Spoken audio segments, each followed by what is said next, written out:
കൃഷ്ണശാലിനിയുടെ latest എപ്പിസോഡിൽ അവിടെ പിന്നെ അരുണയാണെങ്കിൽ ചോദിക്കുന്നുണ്ട്, വീടുള്ള നിങ്ങൾ എന്തിനാ ആൽത്തറയിൽ കിടക്കാൻ വന്നു എന്ന് ചോദിക്കുമ്പോൾ ആദ്യം മിണ്ടുന്നില്ല, പിന്നീട് പറയുന്നുണ്ട് ഞാൻ അല്പം കഴിച്ചിട്ടുണ്ടായിരുന്നു എന്നുള്ളത്. അന്നേരം മദ്യമാണോ ചോദിക്കുമ്പോൾ അതേന്ന് പറയുന്നുണ്ട്. അന്നേരം ഒത്തിരി എന്ന് പറയുമ്പോൾ അന്ന് കുറച്ച് ഓവറായിരുന്നു, വീട്ടിൽ കഴിച്ചിട്ട് ചെല്ലുന്ന ഭാര്യയ്ക്ക് ഇഷ്ടമല്ല, അതുകൊണ്ട് ആൽത്തറയിൽ കിടക്കാൻ വന്നു എന്ന് പറയുന്നുണ്ട്.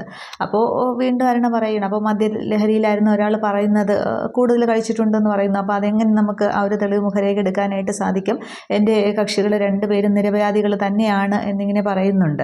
അന്നേരം പിന്നെ അവരെ അങ്ങനെ അബദ്ധത്തിൽ പെട്ടുപോയതാണ് എന്നിങ്ങനെ പറയുമ്പോൾ വക്കീൽ മറ്റേ വക്കീൽ എഴുന്നേറ്റും ചോദിക്കുന്നുണ്ട്, അപ്പോൾ ഒന്നാം പ്രതിയായ തൊണ്ടിമുതലോട് പിടിക്കപ്പെട്ട ആളും രണ്ടാം പ്രതി കൂട്ടുപ്രതിയൊക്കെ കുറ്റവാളികളല്ല, നിരപരാധികളാണെന്നാണോ വക്കീൽ പറഞ്ഞു വരുന്നത് ചോദിക്കുമ്പോൾ അതെ, തീർച്ചയായും അതെ.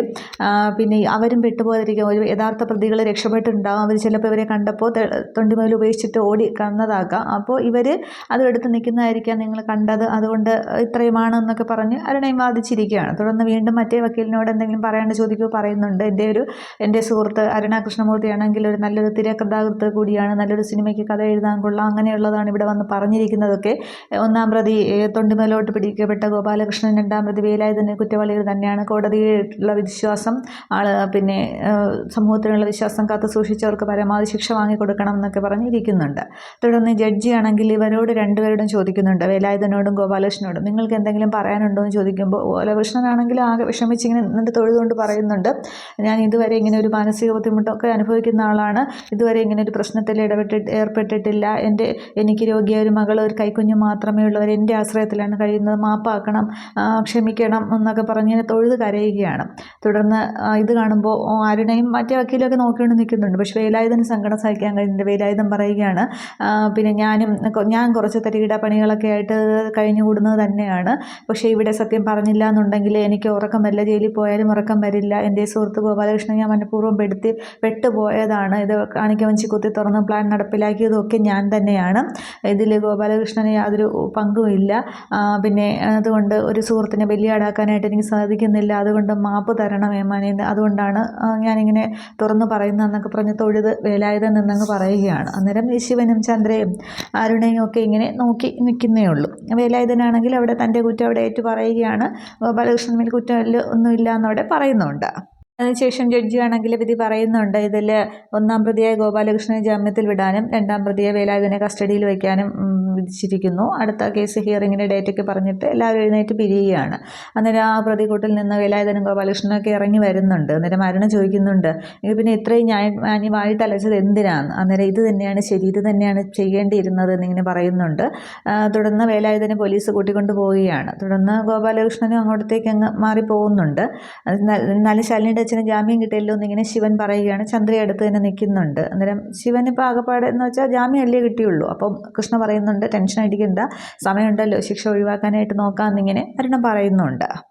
അതേസമയം അവിടെ ശാലിനിയാണെങ്കിൽ ഇങ്ങനെ കാറിൽ പോയിക്കൊണ്ടിരിക്കുന്നത് കാണിക്കുന്നുണ്ട്. കമലം പറഞ്ഞ കാര്യങ്ങളൊക്കെയാണ് അവിടെ ശാലിനി ഇങ്ങനെ ആലോചിച്ചങ്ങ് സങ്കടപ്പെട്ട് കരയുകയാണ്. നിങ്ങൾ ചതിക്കുന്നവരാണെന്നൊക്കെ ഇങ്ങനെ പറഞ്ഞത് ആലോചിച്ച് വിഷമിച്ച് പോവുകയാണ്.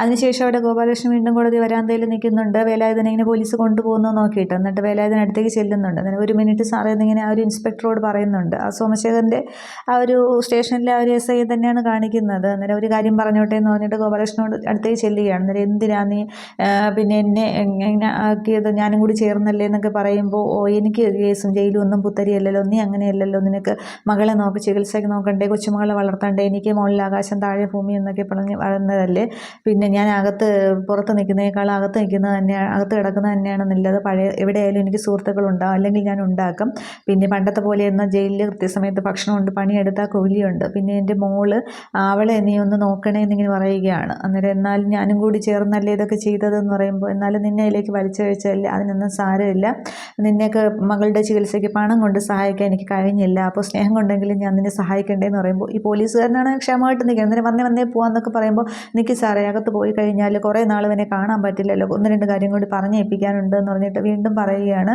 എൻ്റെ മോളുടെ പാതി ജീവിതം പോയി, എന്നാലും ബാക്കിയുള്ള ജീവിതമെങ്കിലും എനിക്ക് നോക്കണം, കാക്കയ്ക്കും പരുന്തിനും കൊടുക്കാൻ ഞാൻ വളർത്തിയതാണ്, നീ ഒന്ന് അവളെ കൂടി ശ്രദ്ധിക്കണേ എന്നൊക്കെ ഇനി പറയും. പോലീസുകാരൻ വാ പോകാമെന്നൊക്കെ വീണ്ടും വിളിക്കുകയാണ്. അന്നേരം നിൽക്കി സാറേ, നമുക്ക് കുറച്ച് സംസാരിച്ചൊരു ചായ കുടിച്ചിട്ട് അങ്ങ് പോകാമെന്നൊക്കെ പറഞ്ഞ് വീണ്ടും ഗോപാലകൃഷ്ണനോട് സംസാരിക്കുകയാണ്. നീ അവളെ കൂടി നോക്കണേ, ഒരു അപേക്ഷ എനിക്കുള്ള, അവളെ ശ്രദ്ധിക്കണം എന്നൊക്കെ ഇങ്ങനെ പറയുകയാണ്. അന്നേരം വന്നേന്നും പറഞ്ഞ് പോലീസുകാരൻ വീണ്ടും പിടിച്ചു വലിച്ചുകൊണ്ട് പോവുകയാണ്. അന്നേരം വേലായുധൻ ഇങ്ങനെ വിഷമിച്ച് നിൽക്കുന്നു. അതിനുശേഷം ആ ഒരു ഹോസ്പിറ്റലിൻ്റെ മുന്നിൽ വെച്ച് തന്നെയാണ് പിന്നെ കമലിനാണെങ്കിൽ രേഷ്മയെ കാണുന്നത്. രേഷ്മ കമലിൻ്റെ മുന്നിൽ നിൽക്കുന്നതും കമലൻ ദേഷ്യപ്പെടുന്ന ആ ഒരു സീനാണ് കാണിക്കുന്നത്. എന്തിനാണ് നിങ്ങളെല്ലാവരും കൂടി വിഷ്ണുവശാനെ കൊന്നത്, എന്തിനായി ചതി ചെയ്തത് എന്നൊക്കെ എന്നോടെങ്കിലും പറയാമായിരുന്നില്ലേ എന്നൊക്കെ ഞാൻ ചോദിക്കുകയാണ്. അന്നേരം അങ്ങനെയൊന്നുമല്ല സംഭവിച്ചതെന്ന് പറഞ്ഞ് രേഷ്മ ആദ്യം പറയാനായിട്ട് വരുമ്പോൾ ഇല്ല, നിങ്ങളെല്ലാവരും കൂടി മറച്ചു വെച്ചു, ചതിച്ചു, എല്ലാവരും കൂടി കൊന്നു എന്നൊക്കെ ഇങ്ങനെ പറഞ്ഞ് രേഷ്മയെ പിടിച്ച് കുലുക്കുകയൊക്കെ ചെയ്യുന്നുണ്ട്. അന്നേരം ഞാൻ പറയുന്നത് കമലിനൊന്ന് മനസ്സിലാക്കുക എന്ന് പറഞ്ഞ് പറയുന്നൊന്ന് കേൾക്കുക എന്നിങ്ങനെ പറയുമ്പോൾ കമലിനങ്ങ് വണ്ടിയുടെ സ്റ്റാൻഡിൽ പിടിച്ചങ്ങോട്ട് കമ്പി പിടിച്ചങ്ങോട്ട് കരയുകയാണ്. അന്നേരം സാഹചര്യം എന്താണെന്ന് മനസ്സിലാക്കുക കമല എന്ന് പറയുകയാണ്. വിഷ്ണുവിന് അസുഖമുണ്ടായിരുന്നു, വിഷ്ണുവിന് അസുഖം എവിടെ വെച്ചാണ് തുടങ്ങിയതെന്നൊന്നും എനിക്കറിയില്ല. ഞാൻ എന്നെ ഒരിക്കൽ കാണുന്നത് റോഡിൽ ഇങ്ങനെ ബോധമറ്റ് കിടക്കുന്നതാണ്, വണ്ടിയുടെ മുന്നിലേക്ക് വീഴുന്ന ഒരവസ്ഥയിലാണ് കാണുന്നതെന്ന് പറഞ്ഞിട്ട് അതിനുശേഷമുണ്ടായ കഥകളെല്ലാം രേഷ്മയാണെങ്കിൽ കമലിനോട് പറയുകയാണ്. വിഷ്ണു പറഞ്ഞത് തൻ്റെ ഇങ്ങനെ ഒരു അസുഖമുണ്ട് എന്നുള്ളതും തൻ്റെ മരണം ആരെയും അറിയിക്കരുത് എന്നുള്ളതും പിന്നീട് മധുരയിൽ ഹോസ്പിറ്റലിൽ ഓപ്പറേഷൻ തിയേറ്ററിൽ പോകുന്നതും ആ ഒരു മരണം സംഭവിക്കുന്നതൊക്കെ പറയുകയാണ് വിഷ്ണുവിന്. എന്നിട്ട് അപ്പോൾ കമലിനിങ്ങനെ കരഞ്ഞുകൊണ്ട് കേട്ട് നിൽക്കുകയാണ്. എന്നിട്ട് പറയുന്നുണ്ട് വിഷ്ണുവിന് അറിയാമായിരുന്നു ആ ഓപ്പറേഷൻ ഫെയിലിയർ ആവുമെന്നുള്ളത്, താൻ മരിക്കും എന്നുള്ളത്. അതുകൊണ്ട് തന്നെയാണ് വിഷ്ണുവിൻ്റെ ഓപ്പറേഷൻ സൗകര്യയുടെ സ്ഥാനത്ത് നിന്ന് മധുരയിൽ ഹോസ്പിറ്റലിൽ ഞാനാണ് ഒപ്പിട്ട് കൊടുത്തത്, ആരെയും അറിയിക്കരുതെന്ന് വിഷ്ണു പറഞ്ഞു. വിഷ്ണുവിനെ സ്നേഹിക്കുന്നവരെ അറിയിക്കരുതെന്നുള്ള, അവർക്ക് ആ ഒരു വിഷമം താങ്ങാനായിട്ട് കഴിയില്ല എന്നുള്ളതും മരിക്കുമെന്ന് ഉറപ്പുള്ളത് തന്നെയാണ് വിഷ്ണു അവയവങ്ങൾ ദാനം ചെയ്തത്, ഹാർട്ട് ഉൾപ്പെടെ എന്നിങ്ങനെ പറയുന്നുണ്ട്. പക്ഷേ അത് ശിവനാണ് കൊടുത്തത് എന്നുള്ളത് അവിടെ രേഷ്മ പറയുന്നില്ല.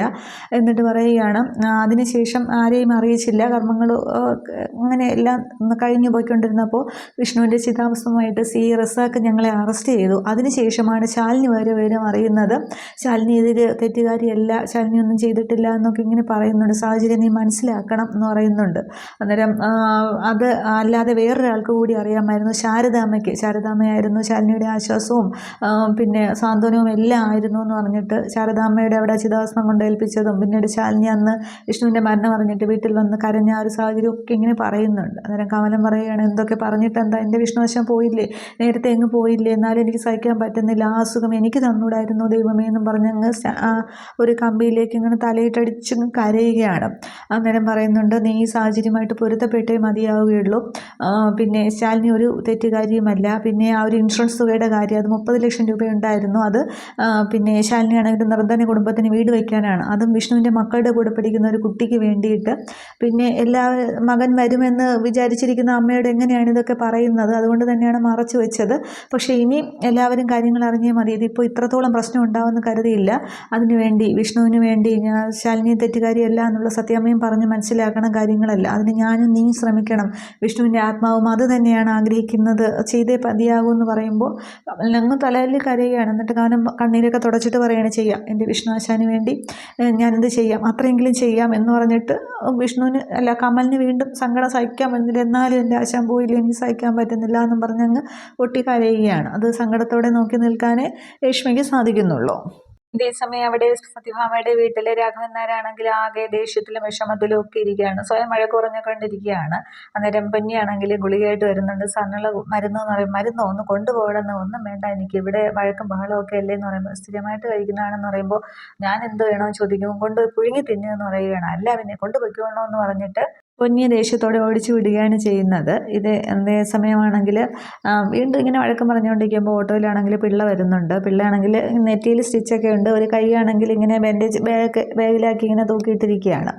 അന്നേരം വന്നല്ലോ എന്ന് പറയുകയാണ്. അന്നേരം എങ്ങനെ ഉണ്ടായിരുന്നു തീർത്ഥാടനം, പളനി യാത്ര എന്ന് ചോദിക്കുകയാണ്. അന്നേരം ശവത്തി കുത്തല്ലേ സാറേ എന്ന് പറഞ്ഞിട്ട് പിള്ള അങ്ങോട്ടത്തേക്ക് ഇരിക്കുന്നുണ്ട്. അന്നേരം ചെയ്ത പാവങ്ങളൊക്കെ കഴുകിക്കളയാൻ പോയതല്ലേ, തനിക്കങ്ങ് രക്ഷപ്പെടാനൊന്നും സാധിക്കില്ല, അനുഭവിച്ചിട്ടേ പോകത്തുള്ളൂ എന്ന് പറയുകയാണ്. അന്നേരമാണെങ്കിൽ ഞാനിവിടെ എന്തെങ്കിലും ചെയ്തിട്ടുണ്ടെങ്കിൽ കുടുംബത്തിൻ്റെ നന്മയ്ക്ക് വേണ്ടിയിട്ടാണ് എന്ന് പറയുന്നുണ്ട്. അന്നേരം എടോ ഇനിയിപ്പോൾ തന്നെ കൂടെ ഞാൻ നോക്കേണ്ടി വരുമെന്നൊക്കെ ചോദിച്ച് രാഘവനാർ പറയുന്നുണ്ട്. ഇവിടെ അതിനേക്കാൾ വലിയ പ്രശ്നമാണോ, പ്രശ്നം ഒഴിഞ്ഞിട്ട് സമയമില്ല, തന്നെ ഫോൺ എടുത്ത് ശാലിനി ഒന്ന് വിളിച്ച് എവിടെയുണ്ടെന്ന് അറിയാമല്ലോ എന്ന് പറയുകയാണ്. അന്നേരം അതെന്നും പറഞ്ഞിങ്ങനെ പിള്ള നിൽക്കുമ്പോൾ വിഷ്ണുവിൻ്റെ വണ്ടി വരുന്നുണ്ട്. അന്നേരത്തെ അവർ വന്നോ എന്ന് പറയുകയാണ്. അന്നേരം ശാലിനി ശിവനും അതിൽ നിന്ന് ഇറങ്ങുന്നുണ്ട്. ശിവൻ ഓടി കയറി ഇതിനകത്തേക്ക് വരികയാണ്. അന്നേരം കയറി വാ മക്കളെ എന്നിങ്ങനെ രാഘവനാർ പറയുമ്പോൾ ശാലിനി ഇങ്ങനെ കയറാനായിട്ട് വരുന്നു. അതത്രേ കാണിക്കുന്നുള്ളൂ. അതിനുശേഷം കാണിക്കുന്നത് വീണ്ടും ഈ ഫുട്ബോളിൻ്റെ ആ ഒരു പരസ്യം പോലെയാണ് കാണിക്കുന്നത്. ശിവനാണെങ്കിൽ ആ ഒരു അർജൻറ്റീനയുടെ ജേഴ്സിയും പിന്നെ ബ്രസീലിൻ്റെ ആയിട്ട് നെയ്മറുടെ ഇതായിട്ട് പിന്നെ കമലിന് നിൽക്കുകയാണ്. അന്നേരം എന്തായി പറഞ്ഞിട്ട് കമലിനെ അങ്ങോട്ടിട്ട് കളിയാക്കിയാണ്. 2022 ആവർത്തിക്കും എന്നൊക്കെ പറഞ്ഞിട്ട് 22 ആവർത്തിക്കും എന്നൊക്കെ പറഞ്ഞിട്ട് കളിയാക്കിയാണ്. അർജൻറ്റീന തന്നെ കപ്പ് തൂക്കും എന്നൊക്കെ പറയുമ്പം പപ്പിയും പിന്നെ സത്യങ്ങൾ ഓടിക്കൊണ്ടുവരുന്ന ഇല്ല നമ്മൾ ഫ്രാൻസ് തൂക്കുമെന്നും പറഞ്ഞ് അവർ ഓടിക്കൊണ്ട് വരികയാണ്. അന്നേരം കാണാമല്ലോ എന്ന് പറയുകയാണ്. അന്നേരം കമലം പറയുന്നുണ്ട് ഇല്ല അർജൻറ്റീന തന്നെ തൂക്കുമെന്ന് പറയുകയാണ്. അന്നേരം ശിവനിങ്ങനെ നോക്കും, അല്ല ഇന്ന് മുതൽ ഞാൻ ആശാൻ്റെ ടീമായി എന്ന് പറയുകയാണ്. അന്നേരം എടുത്ത് പൊക്കടാന്ന് പറഞ്ഞ് ഈ കുട്ടികൾ രണ്ടുപേരും സത്യയെ ഒരാളും പപ്പി ഒരാളും കൂടെ ഇങ്ങനെ എടുത്ത് പൊക്കി ആ ഒരു സന്തോഷം എന്ന പോലെ ഇങ്ങനെ നിൽക്കുമ്പോൾ ശാലിനി ഇത് കണ്ടുകൊണ്ട് ഇങ്ങനെ വരുന്നുണ്ട്. എന്തായാലും ഫുട്ബോൾ പൊളിക്കും എന്നിങ്ങനെ കളി പൊളിക്കും എന്നിങ്ങനെ പറഞ്ഞ് നിൽക്കുകയാണ്.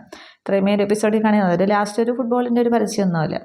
ഇനി അടുത്ത എപ്പിസോഡിലാണ് ആ ഒരു ശാലിനിയെ വഴക്ക് പറയുന്ന ആ ഒരു സീനൊക്കെ അവിടെ എന്താകുമെന്നുള്ളത് നമുക്ക് കാണാം. Okay, thank you.